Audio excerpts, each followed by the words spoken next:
রং খেলার ঠিক পরের দিনকে আমাদের পাশের পাড়ায় গোপাল পুজো হয়েছিল, তো সেটারই আজকে মানে বেরিয়েছে রাস্তায়।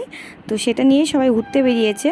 তো দেখো কত লোক এসছে। আমার তো ফ্রেন্ড আছে অনেকের মধ্যে, তো ভয়ের ঠেলায় ঘরের মধ্যে লুকিয়েছিলাম, কারণ ঘর থেকে লুকিয়ে লুকিয়ে ভিডিও বানাচ্ছিলাম, কারণ এত রং মেখেছিলাম, রং দেখে আমার ভয় লাগছিল।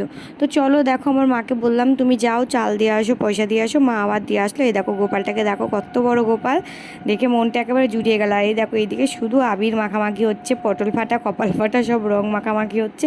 আমি তো দেখেই আমার একেবারে কাজ শেষ, কারণ আজও যদি রং মাখতে হয় আমাকে আবার স্নান করতে হবে মাথা ঘষে, সেটা একেবারে বিরক্তিকর হয়েছিল।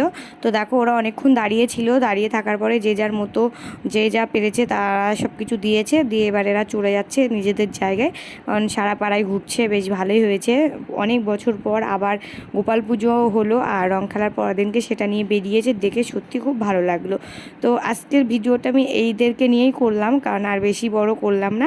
তো চলো আজকের মতো টাটা, দেখা হচ্ছে নেক্সট কোনো মিনি ব্লগে। বাই বাই সবাই।